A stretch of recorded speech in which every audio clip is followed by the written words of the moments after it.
नमस्कार, स्वागत आपका। मैं हूं आपके साथ मनूरा सक्सेना। ट्विशा शर्मा मात्र 33 साल की थी, यानी कि 33 years old girl. Miss Pune, MBA, होशियार, महत्वाकांक्षी और खूबसूरत।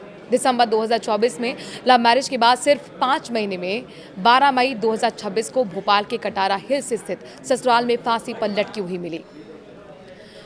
पुलिस ने शुरुआत में इसे आत्महत्या बताया, लेकिन ट्विशा के परिवार का आरोप साफ है, ये हत्या थी। दहेज की प्रताड़ना, मानसिक उत्पीड़न और गर्भावस्था के दबाव के बाद की गई निर्मम हत्या।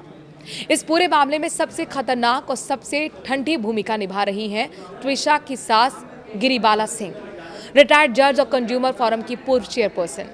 एक ऐसी महिला जो खुद न्याय की कुर्सी पर बैठ चुकी है, आज अपनी बहू की मौत पर भी बहू को ही दोषी ठहराने में लगी हुई है। वो अपने दोषी बेटे को बचाने के लिए मृत बहू के चरित्र पर कीचड़ उछाल रही है। ये कोई साधारण सास नहीं, बल्कि एक शिक्षित पदाधिकारी और सिस्टम की अंदरूनी महिला है, जो न्याय की आड़ में अपने परिवार की रक्षा कर रही है।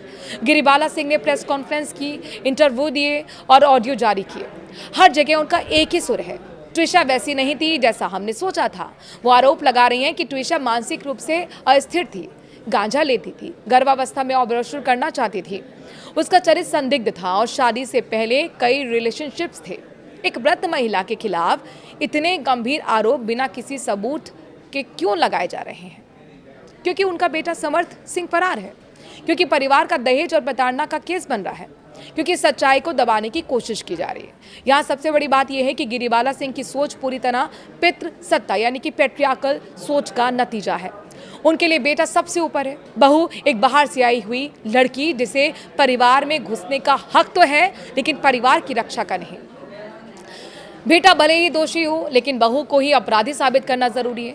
ये वही पुरानी सोच है जिसमें बेटा कभी गलत नहीं हो सकता। बेटा अगर कुछ करता है तो बहू ने ही उसे मजबूर किया होगा।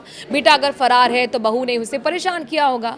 गिरिबाला सिंह एक रिटायर्ड जज है, लेकिन उनकी नज़र में बेटा अभी भी घर का देवता और बहू घर में घुसा हुआ खतरा। उनकी संवेदनहीनता और भी ज़्यादा चौंकाने वाली है। ट्विशा की मौत के बाद भी वो शोक में नहीं है, वो अदालत में नहीं, प्रेस के सामने खड़ी हुई और बहू का चरित्र हनन कर रही हैं। सीसीटीवी फुटेज में उनकी प्रतिक्रिया बिल्कुल सामान्य बताई जा रही है। कोई चीख नहीं, कोई घबराहट नहीं, कोई माँ जैसा दर्द नहीं। एक बहू की लाश ससुराल में लटकी हुई है और सास शांत बैठी हुई है। ये संवेदनहीनता नहीं तो और क्या है?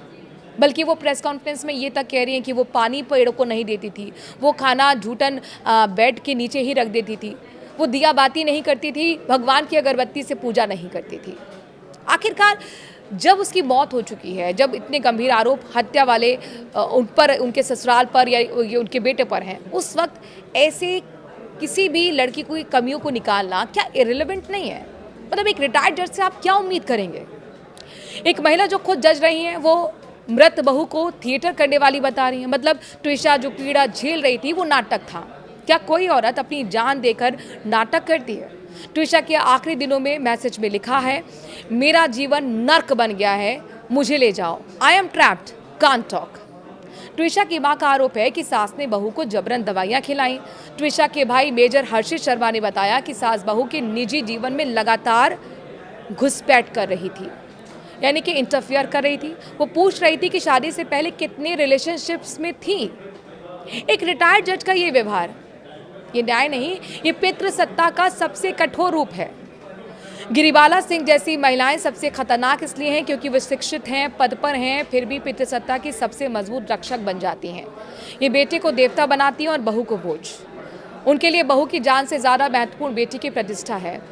और वो भी ये देखिए कि जब कोई शिक्षित महिला होती है, उससे हम उम्मीद करते हैं कि पैट्रियार्कल सोच पर वो घात करेगी, वो सोसाइटी में एक बैलेंस क्रिएट करेगी जिसमें लड़कियां खुलकर सांस ले पाएँ, बराबरी का हक दिलाएगी। लेकिन अगर वो पितृसत्ता सोच को सही ठहराए तो फिर कैसे समाज में बदलाव आएगा, कैसे बच्चों को न्याय मिलेगा? और ये तो रिटायर्ड जज हैं गिरिबाला, वो जानती हैं कि कानून में सबूतों की ज़रूरत होती है, इसीलिए उन्होंने बहू को ट्रबल्ड पर्सनालिटी यानी नशेड़ी, चरित्रहीन घोषित कर दिया। विक्टिम ब्लेमिंग का सबसे घटिया, सबसे सोच समझ कर किया गया रूप है। ट्विशा ने शायद सोचा होगा कि एक जज की बहू बनकर उसे सम्मान, सुरक्षा, न्याय मिलेगा, लेकिन उसे मिला सिर्फ दबाव, निगरानी, आरोप और आखिरकार मौत। 5 महीने की शादी में इतनी प्रताड़ना क्यों हुई कि एक शिक्षित, स्वतंत्र और महत्वाकांक्षी महिला को फांसी लगानी पड़ी? क्योंकि सास के घर में बहू को इंसान नहीं बल्कि एक ऐसी चीज़ माना जाता है जो बेटे को खुश रखे। अगर बहू खुश नहीं रह पाती, अगर वो अपनी बात रखती है, अगर वो गर्भावस्था के दबाव को लेकर कुछ कहती है तो वो समस्या बन जाती है, और समस्या को खत्म करना आसान है, या तो दबाकर, या चरित्र हनन करके, या फांसी लगवाकर। गिरिबाला सिंह की संवेदनहीनता का सबसे बड़ा सबूत यह है कि वे अभी भी बेटे को बचाने में लगी हुई हैं। समर सिंह अभी तक फरार है। इनाम घोषित होने के बावजूद उसकी गिरफ्तारी नहीं हुई है। परिवार प्रभावशाली है, बेटा वकील है, सास रिटायर्ड जज है, और इसीलिए ट्विशा के परिवार को लगता है कि न्याय उनके लिए मुश्किल है। लोकल पुलिस पर दबाव बनाने की कोशिशें हो रही हैं। ट्विशा की लाश अभी तक परिवार को नहीं सौंपी गई है। वे कह रहे हैं कि जब तक सच्चाई सामने नहीं आएगी अंतिम संस्कार हम नहीं करेंगे। ये सिर्फ ट्विशा का मामला नहीं है, ये उन हजारों महिलाओं का मामला है जो ससुराल में जाकर अपना घर समझती हैं, लेकिन वहाँ उन्हें सिर्फ बेटे की पत्नी के रूप में रखा जाता है। गिरिबाला सिंह जैसी महिलाएं जिस व्यवस्था को और मजबूत करती हैं, वे शिक्षित होकर भी बेटे को सबसे ऊपर रखती हैं। वे जज होकर भी बहू को इंसान नहीं बल्कि परिवार की इज्जत का साधन मानती हैं। अब सीबीआई जांच इस मामले की होनी है। दूसरी बात, पोस्टमार्टम भी होगा, और ट्विशा के परिवार के लिए ज़रूरी है कि उसे न्याय मिले। लेकिन गिरिबाला सिंह, अगर आप सच में कभी जज रही हैं तो याद रखिए, एक सर्वोच्च अदालत भी है, और वो है भगवान की अदालत, जहाँ सबको बराबरी से न्याय मिलता है। इस मुद्दे पर आप क्या कुछ कहना चाहते हैं?